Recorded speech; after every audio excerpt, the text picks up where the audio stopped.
The man in my dreams begged me not to wake up. When I did, he was standing over my bed. The first night I dreamed of the hallway, I woke up with the strange feeling that I had not been sleeping at all. In the dream, I was already standing in it, as if I had been there for a long time. The place seemed to stretch forever in both directions, a narrow corridor swallowed in dim, gray light. The walls were the color of old paper, stained in places as if something had leaked through from the other side. The air was still and heavy, with a faint smell of dust and something sweet, like dried flowers forgotten in a book. Both sides of the hallway were lined with doors.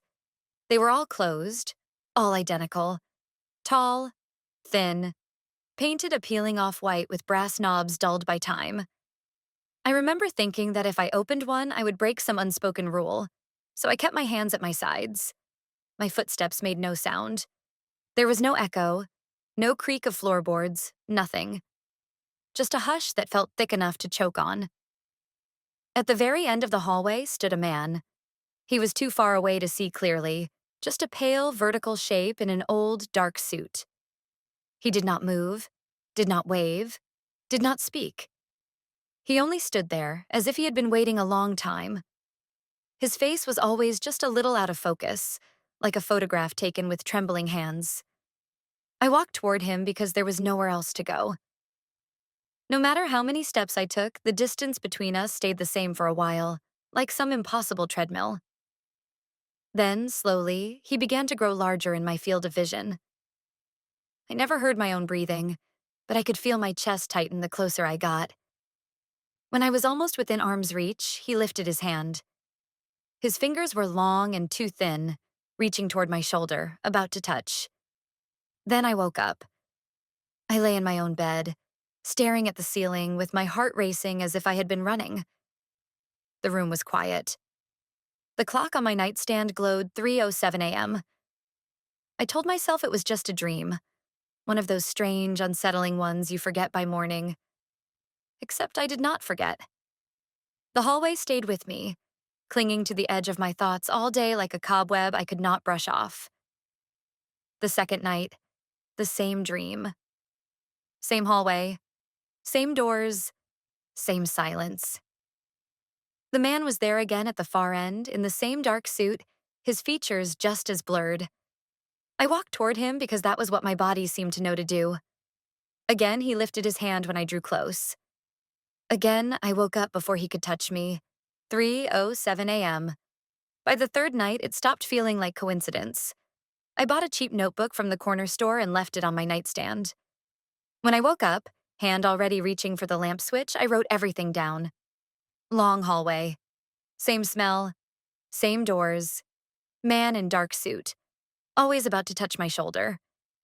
Time when I woke up, 3:07 a.m. On the fourth night, I fell asleep with the notebook open, pen uncapped beside it. Part of me was curious, another part tense with a dread that felt too big for a silly recurring dream. The hallway was waiting. This time I noticed the details I had missed before. A faint humming in the air, low and constant like an old refrigerator far away. A tiny crack in the ceiling that ran the length of the corridor like a vein. A cold draft that did not move the air, but somehow moved through me. The man was at the end again. His posture was different. He looked more rigid, his shoulders drawn up as if he were bracing himself. I walked toward him, counting the doors as I passed them.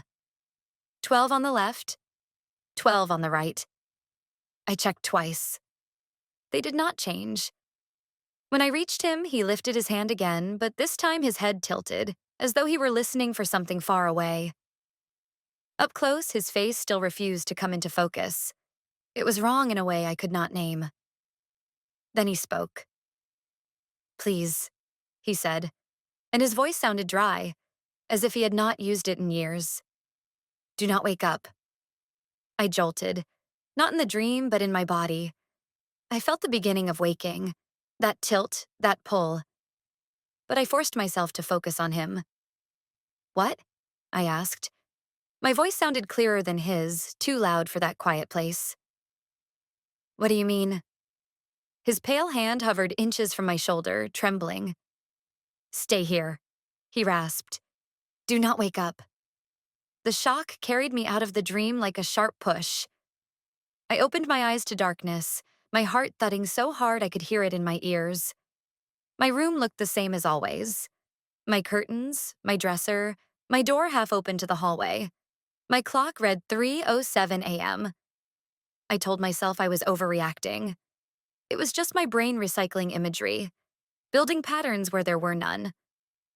I laughed, a thin little sound in the dark, and tried to ignore how cold my skin felt.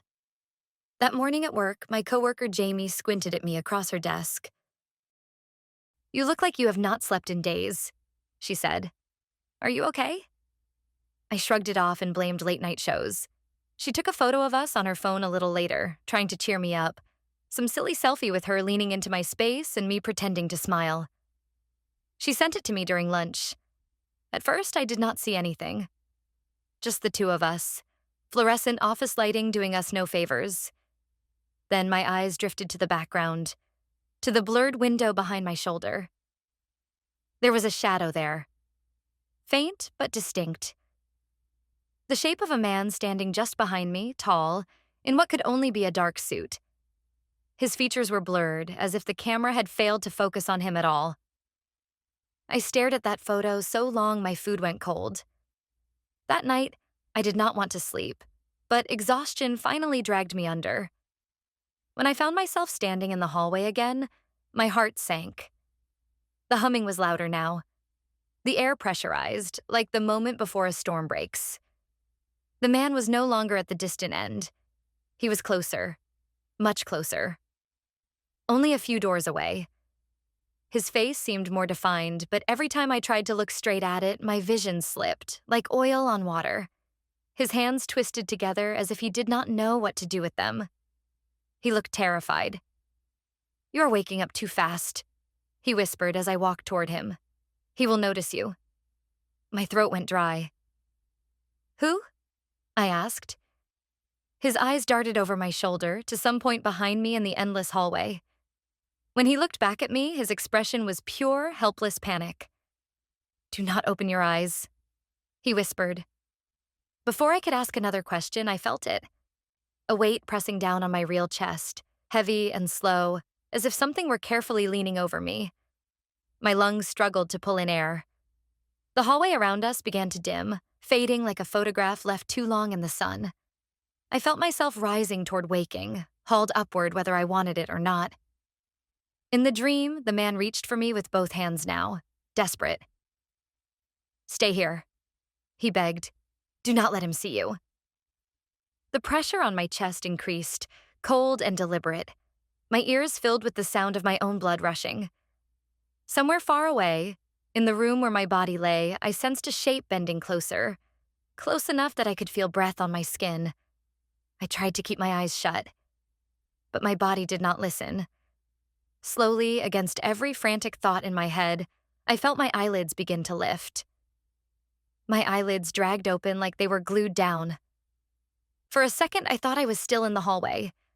The air felt the same, thick, humming, expectant.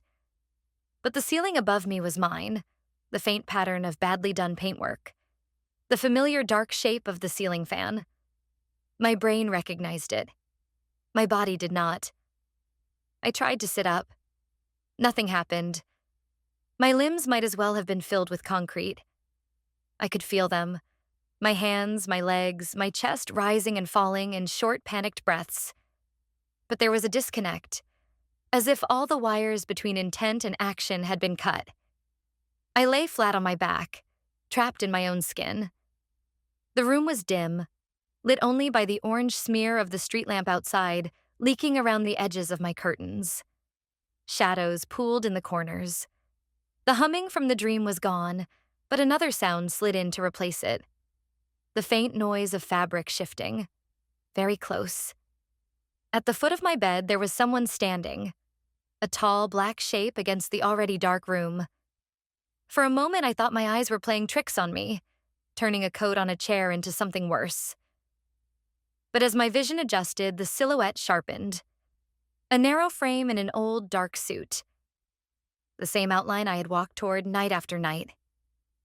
Only now he was not at the end of an endless hallway. He was at the end of my mattress. His head was bowed as if he were looking at the floor, shoulders slightly hunched, hands folded in front of him. The pose looked almost ashamed, like he knew he should not be there.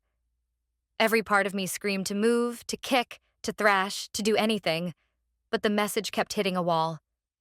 My throat worked soundlessly, my tongue heavy in my mouth. I could taste metal, the way you do when fear spikes too fast. Then, like someone had flipped a switch, the paralysis snapped. I lurched upward with so much force I almost threw myself off the bed. My lungs dragged in air in a ragged gasp. The figure at the foot of the bed did not flinch. He did not advance, did not retreat. He simply remained there, head bowed. I bolted for the light switch, nearly stumbling. My fingers slammed against the plastic and flipped it up. Nothing. The room stayed swallowed in that same low orange glow. I flicked the switch again and again, the tiny click loud and useless. The lamp on my nightstand was already on. Its little chain tugged in panic. But its bulb, too, was dead. A blind glass eye. In the dimness, a voice spoke. "You were not supposed to wake up yet." It was the same voice from the hallway, dry and strained, but clearer now. Closer. It came from the figure at the foot of the bed. My back hit the wall. "Who are you?" I managed. My voice sounded small, scraped raw. "What are you doing in my room?" Slowly, the man lifted his head. I wish I could say I saw his face then, finally, and that having something solid to focus on made things less terrible. But even here, in my room, he was still wrong. Where his face should have been was a smear, as if reality could not decide on the details.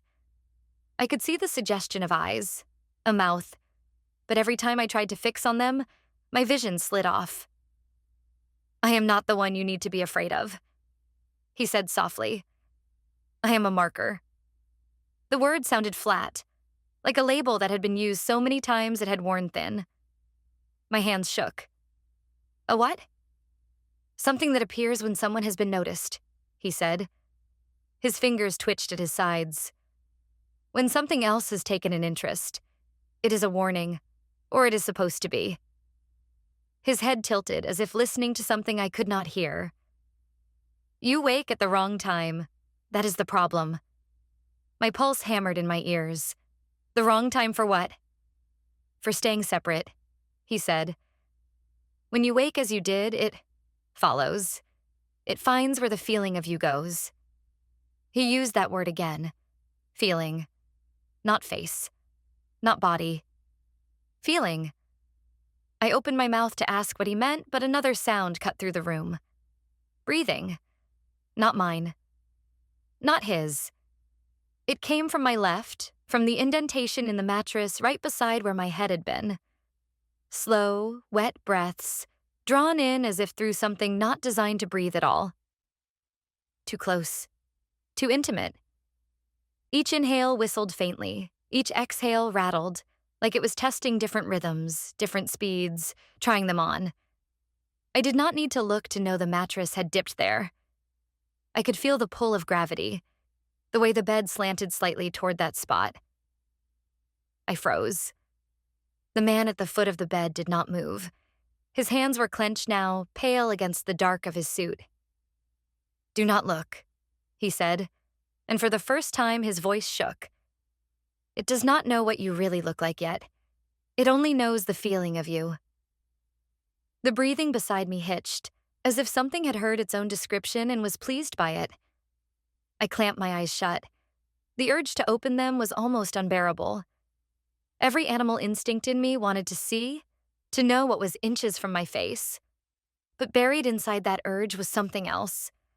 A sense that whichever part of me wanted to look was not on my side. The mattress sagged further. I felt the faint pull as weight shifted closer, the whisper of fabric or skin scraping across the sheet. The breathing grew louder.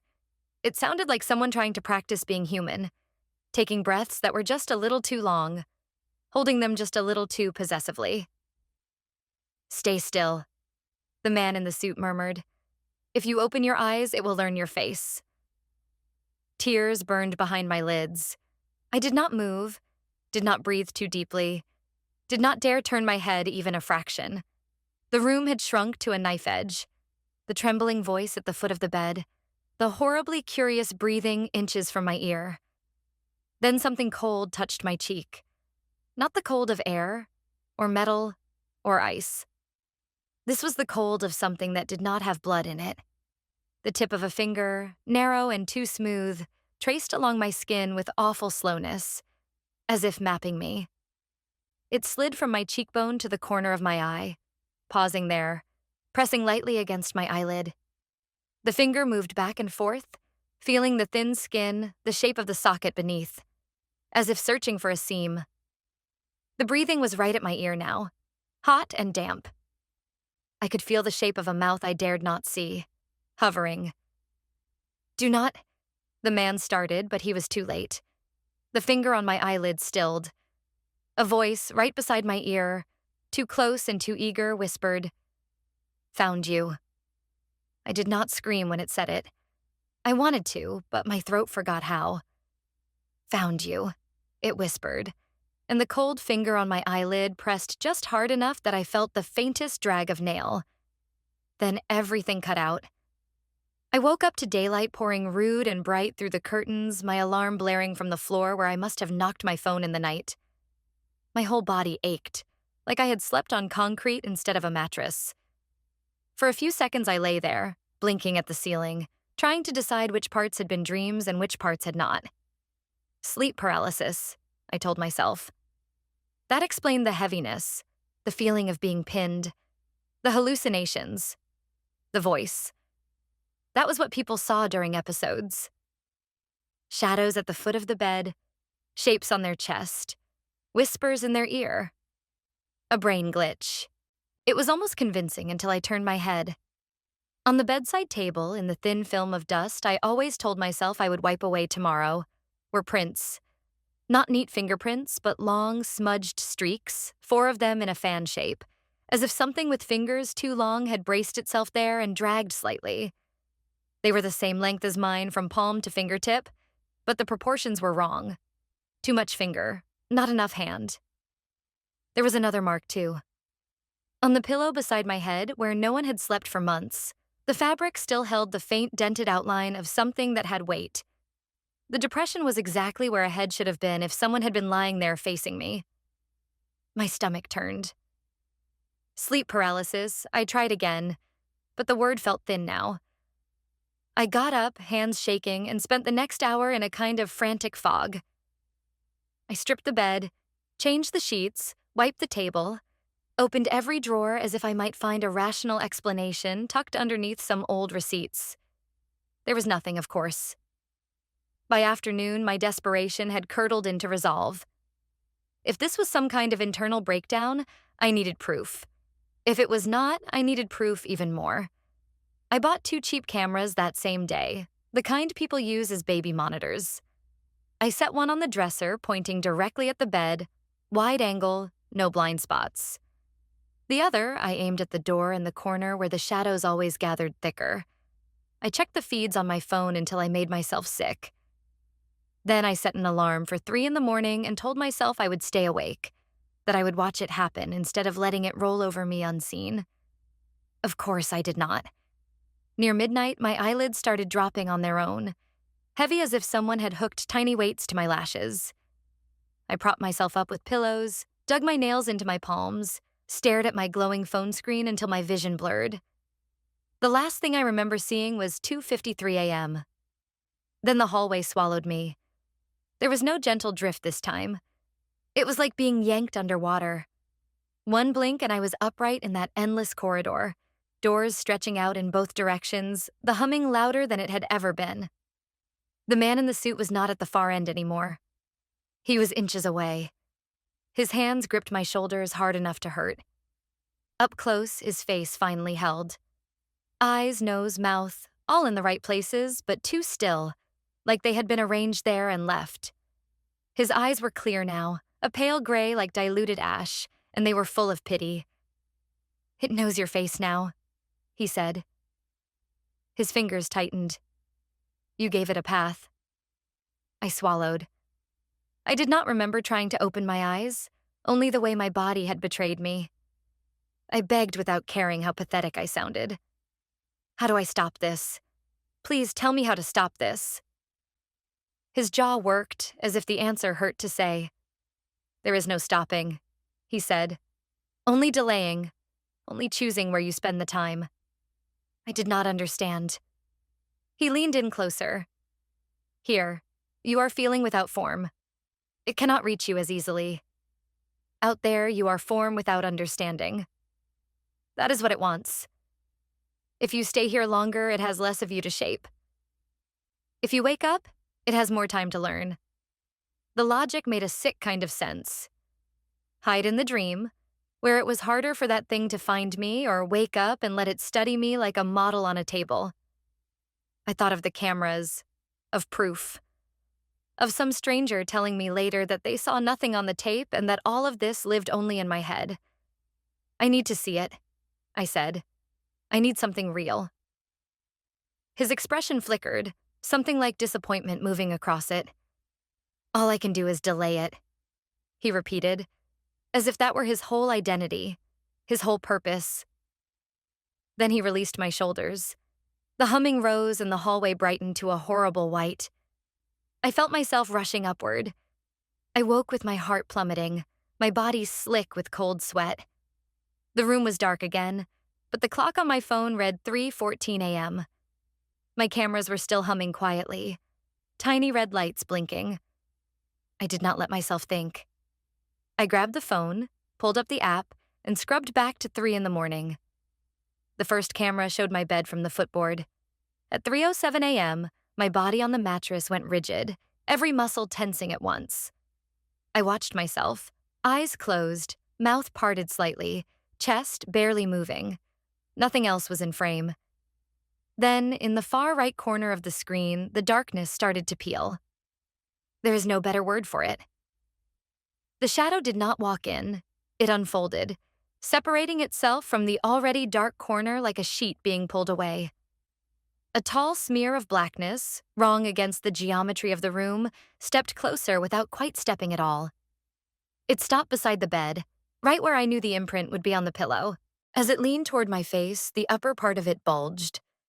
The surface of the darkness stretched, swelled, as if something behind a curtain were pressing forward, trying to push through. The outline of a head formed, but it was as if it were being sculpted from the inside by blind hands. The image glitched. For 3 frames, the video stuttered, the pixels tearing sideways. In those broken moments, I saw it. My own face, half-formed in the blackness. My eyes, but too wide. My mouth, stretched into a grin I have never made. The features slipped, recalculated, trying different versions of me in rapid succession, like it was cycling through options. Then the picture snapped back. The thing was once again featureless, only a dark bend over my sleeping form. Something moved in the doorway behind it. I rewound and watched again. There he was this time, in the frame I had not been looking at. The man in the suit stood in the doorway of my bedroom, his body faintly transparent, as if the camera could not commit to his existence. He did not approach. He only watched. In the last seconds of the clip, as the shadow bent closer to my face, the man turned his head. He looked directly into the camera. His lips moved, slow and deliberate. No sound came through, only a brief wash of static, but it was easy enough to read the words. Stop watching. It learns. That was 3 nights ago.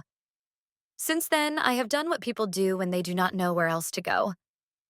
I have written it down here, hoping someone will tell me this is a known condition, a glitch, a game, anything other than what it feels like.